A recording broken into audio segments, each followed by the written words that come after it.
All right, here we go. My name's Jeff K., and you're listening to episode 440 of the world-famous West Virginia Surf Report podcast.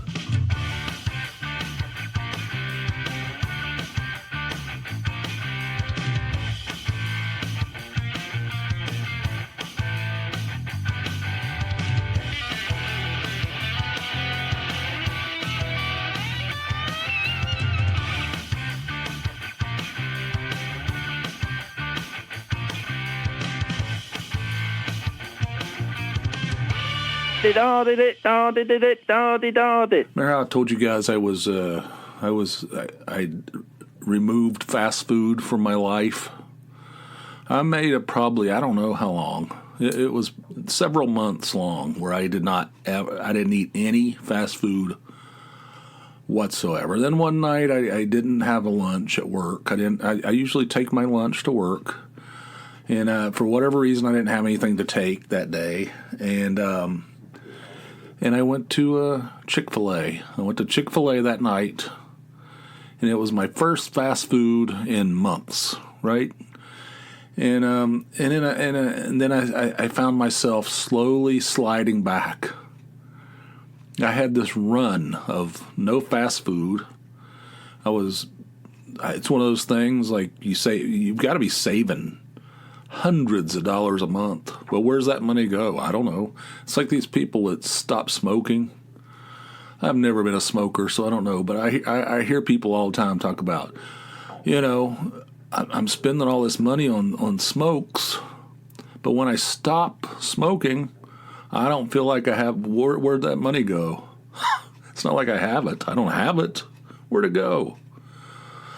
I feel like the same thing with the fast food. I mean, every time you go to eat fast food, it costs like $12 or more. It's outrageous. $12 for some sack of trash.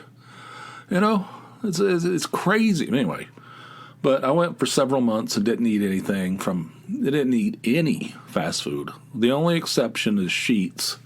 I kind of put that in a different category. I don't know. I was probably cheating a little bit there, but I would sometimes, if I was hungry, I'd stop at Sheetz and get something. That's probably fast food too, but for my purposes, I didn't put that in the same category. I was talking about McDonald's, Wendy's, Burger King, that kind of stuff. Or Taco Bell. I didn't have any of that for a long time. And then I went over there on a Friday, I think, or maybe it was a Thursday. I don't know. I went over there and I got Chick-fil-A, and I think I mentioned on here. I mentioned that I went there, or maybe it was on, I don't know, social media or something. But I was like, I have to be careful not to backslide on this thing. I can't let this. Well, I can tell you what, I'm kind of back. Last week I realized that I went to fast food places a lot, like several times, So, I don't know, I'm going to have to readjust. I'm going to have to readjust myself so I don't eat that crap anymore. But I went there multiple times this past week. This past week was rough. It was a really rough week for various reasons. We had to do a bunch of reviews at work, which are, they're not, it's not like physical. It's just, it's a slog, you got to power through. There's a deadline. It's kind of stressful. You got to have multiple conversations with multiple people. It's fine. I mean, I know I know how to do it. It's not that. It's just I have 40 some employees that report to me. It just takes a long time. It takes you out of your normal flow, and on top of that, we had visitors the last 2 weeks. And I don't know, that also takes you out of your normal flow, and that's exhausting for whatever reason. It's mentally exhausting, So by the time Thursday rolled around last week, I was like, oh my God, I am done. Plus I worked last Sunday. I went in and did some reviews on Sunday. So I worked 6 days last week. By the time Thursday rolled around, I was like, I am checked out. I'm already in weekend mode, and I still had a full day to go. So I was like burned out, right? But on top of that, I wasn't eating. I was eating that, bags of trash. I was eating bags of garbage passed to me through a hole in the side of a restaurant. So a hole cut into the side of a restaurant, so I don't even have to get up off my ass. I could just drive up in my car, and I don't even have to get out of my car. Just strapped in. Just hand me that sack of fat, man. Here's a card. Take whatever you want out of my bank account. I don't care. Just hand me that shit. It's disgusting. But anyway, I did have some fast food adventures. The other night, one night last week, I stopped at Sheetz. I was going to get. They have these. They're called snack wraps. They have like a chicken strip in a small little tortilla, right?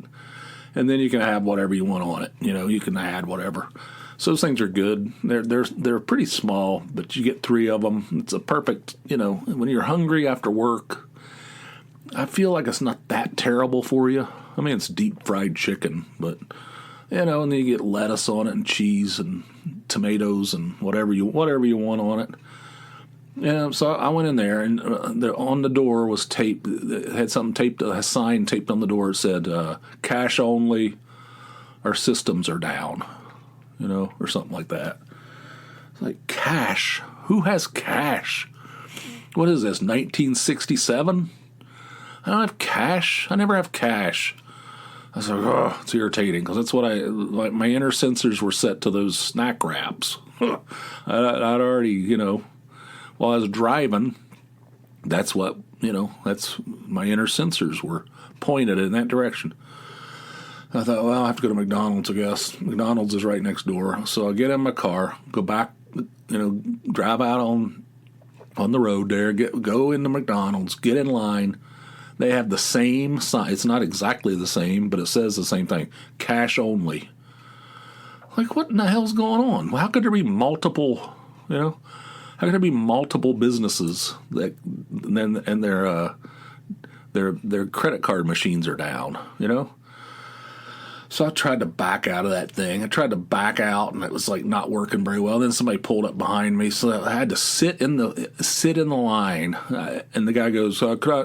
He's talking to me. "Could I take your order?" I said, "I don't have cash." "Yeah, we're only taking cash." I said, "Yeah, I see your sign there." I said, "But I can't back up either, so I'm just going to have to go wait." So I had to wait in line. There's no way to go. Once you're in line, there's no, you don't have any options. Had to wait until the 2 people in front of me got their food. Apparently, they're Mr. and Mrs. Cash and Carry. That's what they are. That was the man and woman in the cars. Cash and Carry. All right, I just thought of that great joke. But anyway, so I had to sit and wait for them to get their food. I didn't get anything because I don't have any cash. So then I was like, what the hell? I need something to eat. I'm starving. So I thought maybe it's just on this side of the street. So I went on the other side of the street, Taco Bell, and I pull up. There's nobody around. I mean, they're open, but there's nobody in line or anything. I said, "You guys taking bank cards, credit cards?" He goes, "What's a bank card?" I said, "Like a debit card?" "Oh, yeah, we're taking debit cards." Of course we take debit cards. I mean, who doesn't take debit? I'm like, all right. This guy's like, all right, Pops, like he goes, "What's a bank card?" What is that some kind of old timey phrases from back when you were young? Back when you were young. It's like, God. I said, "So your systems are not down?" "No. Well, I mean, why?" I said, "All right, you ready to take my order?" God. So I ordered 3 crunchy tacos, 3 crunchy tacos. And then they call it something else. I don't know what they call them. Hard tacos or something. I don't remember. Whatever you order. If you order a hard taco, they say crunchy. And if you call it crunchy, they call it hard. I don't know. But anyway, and then I went home. So that happened. That was annoying. But here I am, just out. I'm like some alcoholic. Gotta have fast food.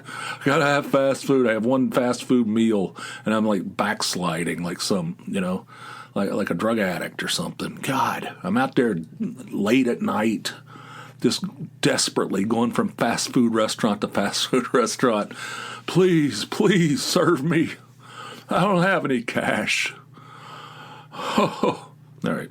So then another day, I usually eat before I leave, like before I leave the house, before I go to work. I have something here.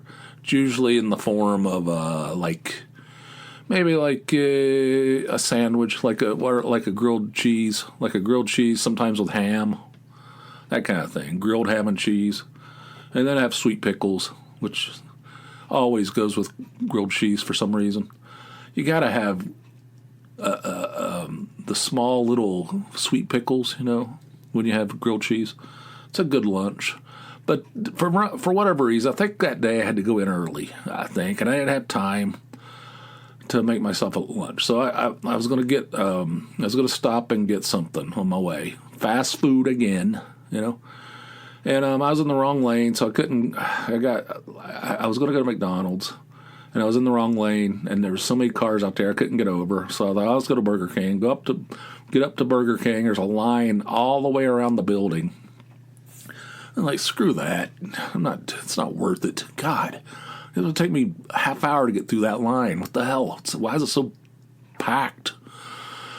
So I just jumped on the interstate, headed southbound on the Devil's Parkway, Interstate 81, and I was like, I'm hungry. I'm going to have to get something. It was after, I don't know, it was late, but I don't know, because the cafeteria at work's only open to 1:30. It's like past 1:30. I'm like, I'm going to have to eat something. So I got off in Dunmore, which is another town down the interstate, a few exits. And there's a Burger King right there, right off the exit. So I was like, let's go over there and get a couple of burgers and a small Dr. Pepper, and I'll eat them in the car, right? So I pull up and I order 2 bacon cheeseburgers, light ketchup, because if you're going to eat them while you're driving down the interstate, you can't have the oozing. You can't have any kind of oozing. When you bite into it and it shoots out the back. So order it with light ketchup, right? I pull up, and he goes, I don't know what he said. He's like, $7. Your total will be $7.43, sir. Please and thank you. I said, what the hell? What's this please and thank you bullshit? I was like, okay, here you go. Gave him my card. And he goes, do you want ketchup in the bag? I said, no, I ordered light ketchup. I don't need, no, I don't need it. I'm not going to order light ketchup and then add additional ketchup. You see what I'm saying? See, I didn't say all that. I was thinking it in my head. I said, no, I'm good. Then he goes, would you like a Crown? I said, what? A Burger King Crown? I said, no, I think I'm going to go. I'm going to pass on that. Yeah, it'll be $7.42, please and thank you. What the hell's that? What kind of weirdness? Do you want, even though you ordered light ketchup, would you like additional ketchup in the bag? No. And would you like a Crown? Like, what the hell's going on here? So anyway, I'm gonna have to wean myself off. I'm gonna have to wean myself off of that fast food. I'm back. It's so sinister, so diabolical, So anyway, that's happened. And then on Friday, I was like, I'm out of here. I told my boss, I said, I am burnt. I am burned down. She goes, just go. You've done enough this week. I said, I don't mind if I do. So I left. I was hungry. And I went through Arby's. They have those beef and cheddars, 2 for $6. See what I'm doing? Do you see see what's happened to me? And a small Dr. Pepper, it costs like $10, $9.95. And you talk about difficult to eat while driving. See, I go over there, I go to the Arby's, then I jump on the Pennsylvania Turnpike, which is America's oldest superhighway, according to the signage.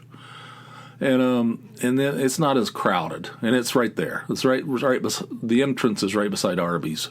So when I stop to go to Arby's, which RB stands for roast beef, in case you didn't know, Arby's.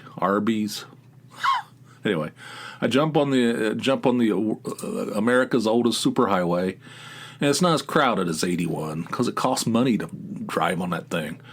We got this Easy Pass. Who knows? Who knows what it costs? I don't know how it's getting paid for. I just drive on it without even giving it a second thought.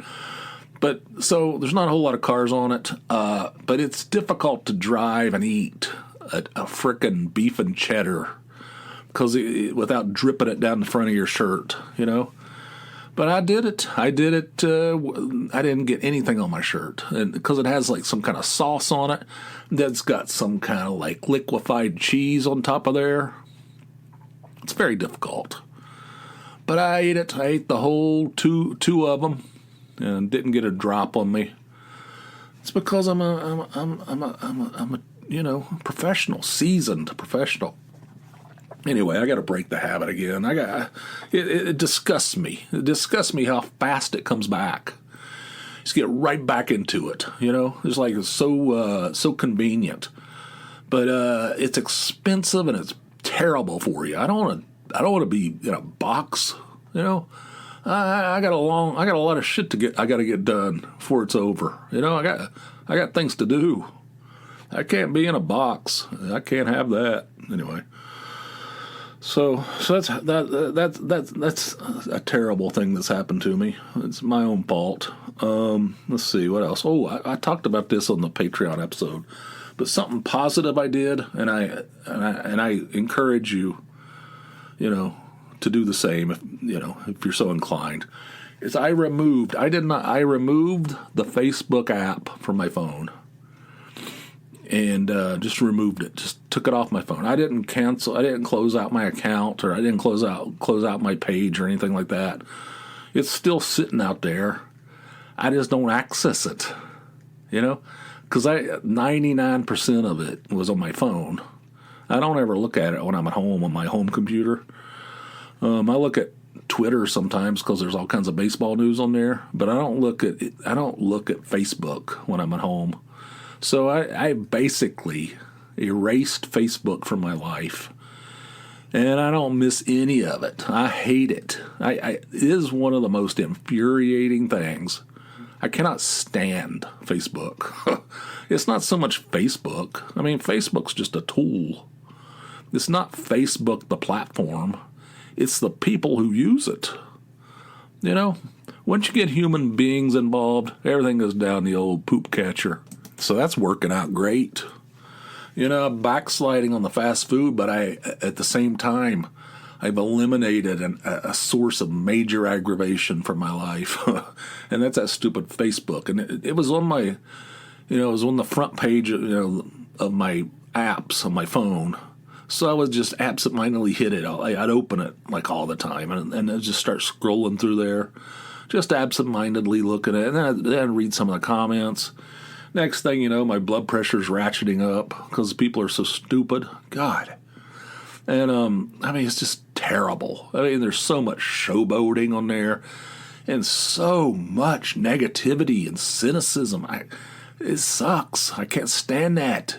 Who wants to be around negativity all the time? It's just terrible. So I took that thing off. It's gone. Off my phone. Didn't do anything to the actual Facebook page. It's still out there. I just don't look at it ever. I haven't looked at it in like a week, I don't think. You know, I think I looked at it one time since I removed the app from my phone, and that was I don't know. I don't remember why, but I don't ever go on there. So it's great.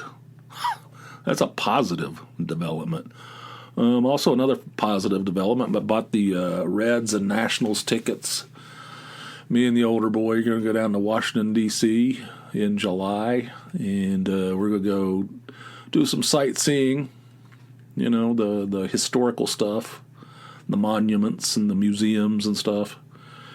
And we're going to go to a baseball game. The Reds are playing the Nationals that day that for a series of games, So I bought tickets to the Monday game, and they're purchased. And in my Major League Baseball wallet, I also bought parking, paid for parking. So that's all set. We're going to pay for the hotel in advance. So the hotel. So when we go, it'll only be, you won't have to worry about, spending money. Everything else will be paid for already. He wants to go to Mount Vernon, which is, George Washington's house. We're going to do that on the way out. So it'll be fun. It'll be a good time. Looking forward to it. So I do have some things lined up for the summer. So we're not doing any big trips. Like I said, we're going to no Myrtle Beach unless something changes. We might get into one of those situations where, we got to go down there. We got to get down to Myrtle Beach. Do one of those quickie. We did that a couple years ago where we just flew down there and stayed for 2 nights or something. And flew back. It didn't cost that much. I don't think we even rented a car. I can't remember. But, we have done those quick ones just to get a fix, We'll see how it goes. But, Tony says we're not doing anything, so she's the boss. Well, I just do what I'm told.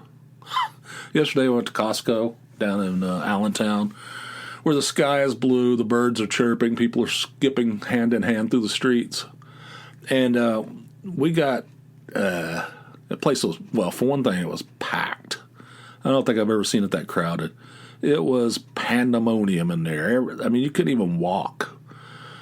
It was kind of annoying at times. But they always have interesting stuff there. They had this outdoor, this bar for your, your backyard or something. It's like a shed that opens up. It's got bar stools, and it's got a place for a keg inside there. I was like, what the heck? This thing was $1,700. It's got all these lights inside of it. It's cool looking. So anyway, every time you go in there, it's they have interesting stuff. They always have interesting stuff. But we bought a bunch of stuff. But we bought these street tacos. We've had them before. It's like a kit where it has chicken that's already been cooked. You just have to heat it up, and it's cooked in spices and stuff. And then it's got shredded cheese, shredded cabbage. It's got some kind of cilantro, lime sauce, and it's got salsa. And some lime wedges, right? And a bunch of these small tortillas, right? So it costs $14. It's a lot of food, and it's good, man. It is good. This is the third time we've got it, and we just had it. We just had it for lunch today, and the younger boy had never had it before, and he was like, "This is great." I said, "It is. It's fantastic." That place is. We have Sam's here where we live. It's fine. There's nothing. I don't hate it or anything. But Costco is head and shoulders above that. It's the same concept. They just execute better. They have interesting food. They always have interest. Every time you go into Costco, they have different stuff in there. And it's just interesting to walk around in there, and because there's always something in there. It's like, oh my heck, I've never seen anything like that. Then you go to Sam's, it's the same shit year after year. It feels like everything's exactly the same, But anyway, we did that yesterday. We did that. Went and got cheap gas, cheap Costco gas, $2.85 gallon. $2.85. That's pretty good. It's expensive up in this corner of the world, corner of the country. I know it's cheaper in the South, so $2.85 probably doesn't seem cheap to you. It's cheap to us. I never see it below $3. It's always above $3, and they had it at $2.85. So anyway, filled up my tank with cheap gas, and then we went to that Shangy's beer store, which we always go to when we go to Allentown. Bought some beer, some craft beers, and I also bought a 30-pack of Narragansett.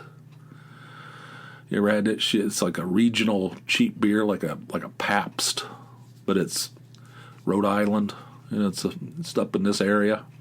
I never see it anywhere except in that place. So sometimes I pick up a 30-pack, costs like $22 or something like that for 30. It's cheap. It's along the lines of like Pabst Blue Ribbon or something. I like to put it in the downstairs fridge and hit it here and there. It'll last a long time, And that was fun. And then we bought a bunch of stuff at Costco. It was a good day. I mean, it was just shopping and stuff, but it's good to get out after that week engaged with the perpetual ball kicking machine. You know what I'm saying? At my job, the perpetual ball kicking machine, steam powered. But anyway, it was good just to have a day of just, taking it easy. Although it was aggravating with all the people in there, but I also had the $1.50 hot dog meal. Those things are good. That thing's great. Those are really good hot dogs. You get a hot dog and a drink, $1.50, and it's one of those big giant hot dogs. It's good stuff. So anyway, I don't know. I certainly don't consider that fast food. I don't want to hear it. That's not. That's not. That's a delicacy. The Costco hot dog, delicacy. So that brings us up to date. I do have 2 phone calls that just came in recently, and the first one is from I think it's a first-time caller, Nick, and here it is. Jeff, hello. My name is Nick. Calling because I heard you talk about Budget Barry on a recent episode and on the Patreon. And Barry was the guy who introduced me to the West Virginia Surf Report many, many years ago, back in the pre-podcast days. Actually worked for Barry. He was my first boss when I got out of school. And it was really awesome to hear your comments about him, because that was my same experience too. I was just a snot-nosed 18-year-old kid when I started working for Barry, but he took me under his wing, and he truly was an encyclopedia of music and movies and everything.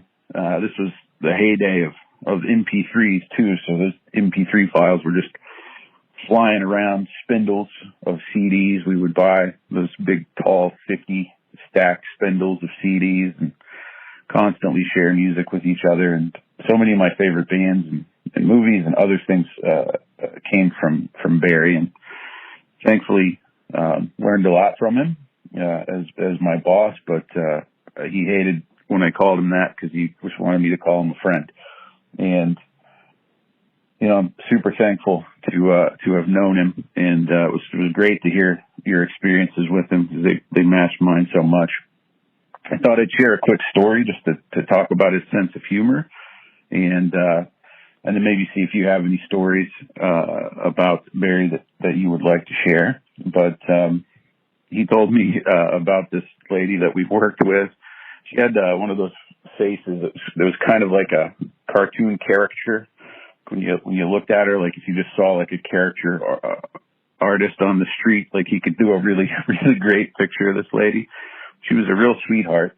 And somehow he got a printout of this woman's face and blew it up to the size of a letter sheet of paper. And then they printed like 40 or 50 of them, and then they just randomly shuffled them into all the printer paper in the office. So you would go to print some sort of PDF or giant, document, and then about, the 17th page would just be printed on a full-size sheet of this woman's face, which is unbelievable and such a funny thing to do. That's exactly his sense of humor. So maybe I'll have some other stories I could share in the future, but I just wanted to call and say thanks for talking about him. He was a true friend, and I'm glad to hear he had such an impact on other people as well. Let me know if you have any other Budget Barry stories. See you, Jeff. Yeah, I think I talked about Barry on a Patreon episode. I think he passed away recently. He was a guy that worked at Budget Tapes and Records back when I was a teenager, when I first started getting into music. I was a gigantic nerd, Beatles nerd, and I don't know. I told this story before, but I was a snob basically. I only listened to the Beatles. I only wanted to listen to the Beatles. I thought, well, the Beatles are the best. Why waste your time listening to something else, right? That was my attitude. This is like in middle school. And then one day I went to Budget. It wasn't the one he worked at. They used to have 3 Budget tapes and records. They had one in Canal City, which is the main one, and then they had one in Charleston, downtown Charleston, and then they had one in Cross Lanes.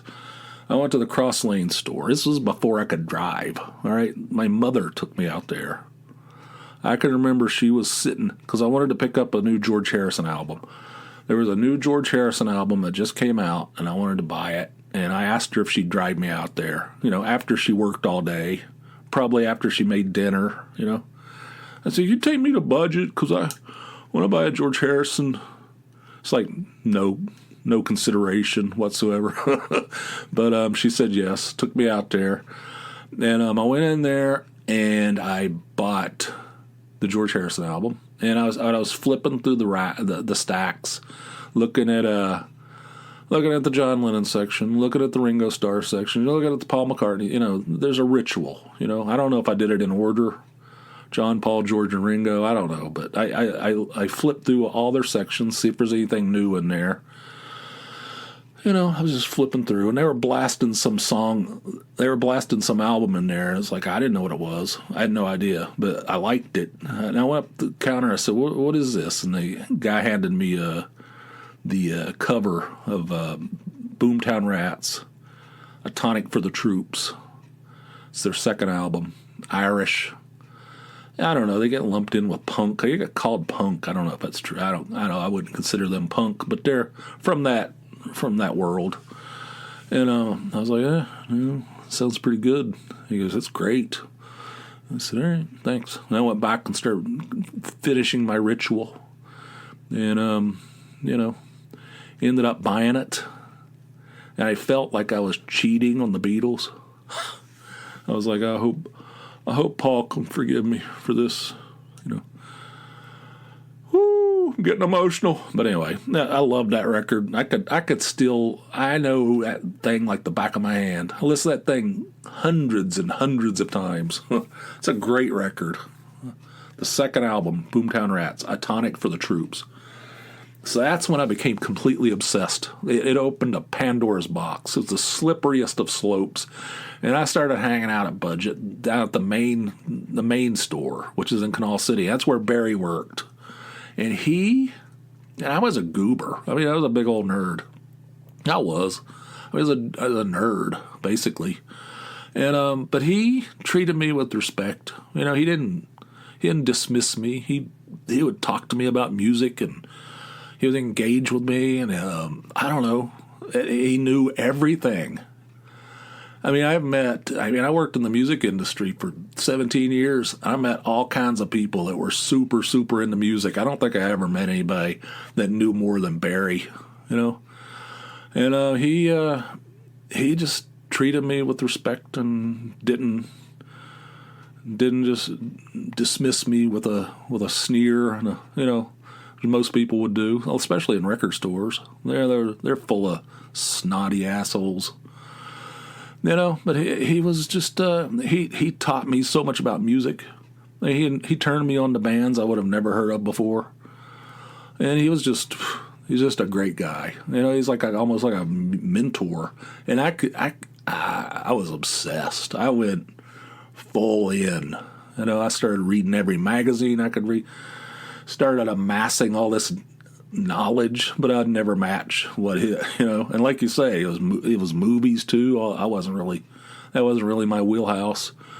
He knew stuff about pop culture just across the board. He just knew his stuff, and he also kind of sorta led me to the West Virginia Surfport, starting the West Virginia Surfport. One day I used to had a paper out, and I think it was the paper out era. Maybe it was when I was at the toll bridge. But I would save money. I had this coffee can. I put money in it, like when I get paid or whatever. I put money in there, and whenever I'd get like $100, I would do a record run. I would go to Columbus, Ohio, to the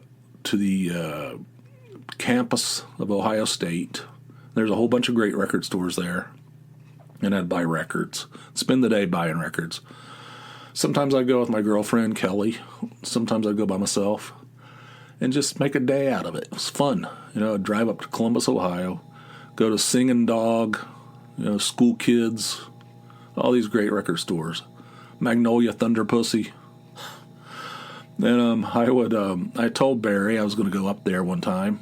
He goes, "Hey, could you do something for me? Could you pick me up something?" I said, "Sure." He goes, "There's this zine." And I was like, "What the hell's a zine?" So I was thinking, there's this zine called the Offense Newsletter. Could you pick me up a copy of that and bring it back? He said it probably only cost like $1 or something.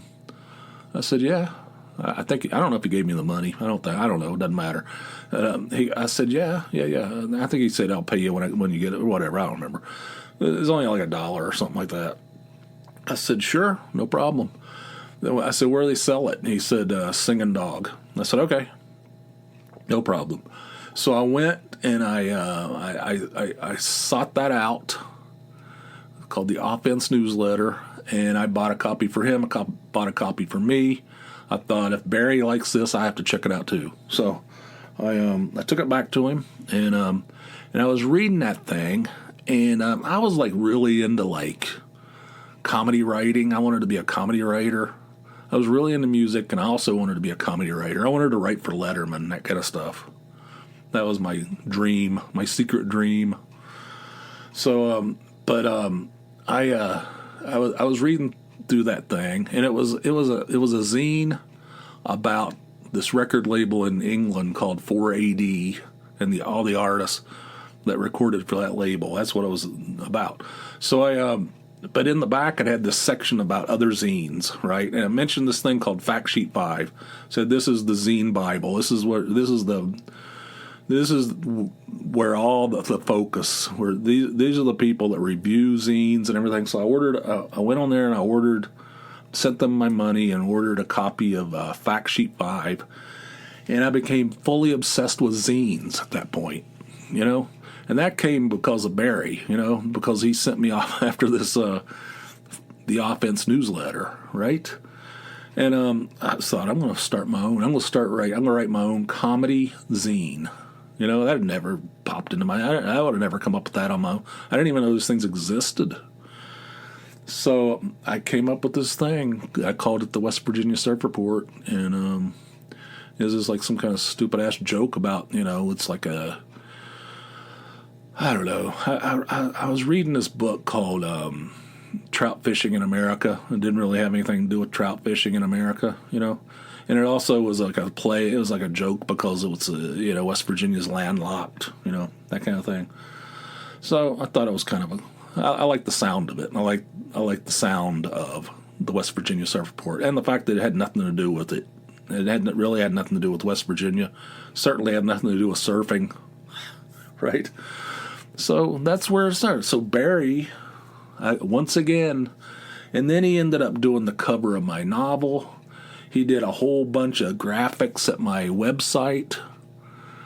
And he's just a cool guy all the way through, like all through my life. He's just, he went off to the Army or the Air Force or something. He was in the military. And I kind of lost track with him, but then we hooked up again later. And he's just a cool guy, just great, he was always real kind. Well, not always. He could be prickly. Let's not, we don't need to be, just because he's gone, but I'd say 80% of the time he was like really, really generous with his time and always eager to help, and then 20% of the time he was like, like, don't ask me to do that. I'm not doing that. I got other things to do. Okay, sorry, God. But anyway, yeah, I appreciate you calling in, Nick, and I hate it. I hate it that he's gone so early. He's just a couple years older than me, maybe like 3 years older than me. I don't know. Great guy. Sucks. I hate it. And I'm glad you had. I'm glad I appreciate you sharing your experiences with him as well. The great Barry Budget. We called him Barry Budget, not Budget Barry, but that would work too. Either way, But he was a great guy, and glad I got to meet him. He was unusual. Not too many people like that guy. Thanks for calling, Nick. I appreciate it. This next call is from our old pal Ian. He's got some. He's gonna straighten some things out. He's gonna straighten me out. Here it is. Hey Jeff, it's Ian in Scotland here. So 2 things for clarification for you. Number 1, I was not born in a laundromat. I was born in a hospital. However, I was born in a hospital as a poor choice for a title of a song. I Was Born in a Laundromat features on camper band Beethoven's Key Lime Pie album, which you said you liked. So I Was Born in a Laundromat is a title from that song and referred to your laundromat visits of late. Number 2, wheeled luggage. Wheeled luggage. Luggage with wheels was invented after they put men on the moon. There you go. Wheeled luggage. Bye. Okay. It sounded to me, sounded a little judgy, on that first, that camper van Beethoven thing. You said that it was one of your favorites, or something like that. And you said that you really like it. You should know this. I don't know, man. I hadn't listened to that record in a long time. There are things about that I like, movies and TV shows and records. And I'm terrible with titles, by the way. There's not too many. I'm not very good. All I remember is how I felt about it in a lot of cases. Like a movie. If somebody says, did you ever see, just pick a movie. And I'm like, yeah, I remember liking it. Or I remember not liking it. Well, do you remember that scene? No, I don't remember anything about that. I mean, I can't remember the details of it. I just remember how I felt about it. And that's kind of how I felt. Those 2 records, they had 2 records. Camper Van Beethoven had 2 albums on Virgin Records. It was at the end of their run. They were on independent labels, and then they got signed to a major label, Virgin, and Key Lime Pie, and then there's another one called, I don't know, Our Beloved. I don't remember what it's called. Our Beloved. I don't know. I don't remember. But they put out 2 records on Virgin, and they called it a day. And then they went on. The main guy, what's his name? God, my brain's fried. He went on to form Cracker, and they did a whole bunch of records too. But I was okay. So that was I was born in a laundromat. That what you weren't saying that you were born in a laundromat. You're saying that's a song on Key Lime Pie. Okay, if I heard it, I'd probably obviously I'd know it because I listen to that record a lot. I'm not good with titles. I'm not. I know, like, if you asked me about London Calling or something like that, or A Tonic for the Troops, but I listen to a million different records. I don't know. I don't know. I can't remember. I can't remember song titles. I just remember how I felt about the record. Anyway, I was on my phone right now. I have every Camper Van Beethoven album and every Cracker album. And I stream them in my car. You know why? Because they're not on Spotify. So anyway, and second, you said you didn't say field luggage. You said wheeled luggage. I got you. Wheeled luggage. Luggage with wheels. Okay. You sound like my sister-in-law. She's like some hardcore vegetarian. I remember one time we were with her. We were in Reno, Nevada, at this taco place called Jim Boy's, going through the drive-through, and she was like ordering, and she doesn't eat meat at all, and she's ordering, and she goes, I want 3 bean burritos. Bean.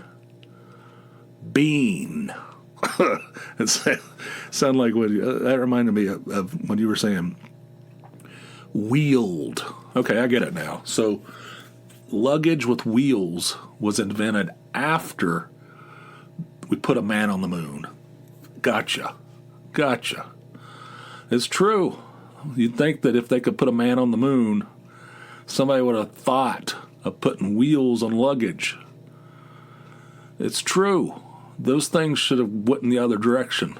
Wheeled luggage, not field luggage, which I was very confused about. Gotcha. Sorry about that. I don't know. I'm an old man. Can't hear very well. But anyway, thanks, Ian. A little judgy, but I appreciate you calling in. I do appreciate it. And thank you, Nick, for calling in as well. And the rest of you, please call and be a part of a future show like those two guys did today. And the number, 570-290-8151. That's 570-290-8151. Give me a call around the clock. If you want 2 podcasts every week instead of a measly one, you can do that too by heading on over to patreon.com. It's Patreon, patreon.com/Jeff K. Sign up for a $4 or more monthly donation. You'll get an extra episode every weekish. Not every once in a while-ish. That's for suckers. So do it today. Patreon.com/Jeff K. And if you want to check out the expanded show notes, photographs, links, etc., head on over to surfreportpod.com. It's the web home of the podcast. You can leave comments. Nobody ever does, but you can if you want to. It's set up for comments. So if you want to, do it. And there's also pictures and stuff like support materials. You can head on over to surfreportpod.com. Oh, God. Hang on a second. Take a hit off this thing. Oh, almost vomited. All right, I don't know what's going on with me. Anyway, we're at the end of this thing. Thank you guys for listening. Until next time, which will be over on the Patreon side. Hope you guys have yourselves a fine, fine day. I'll see you. Bye.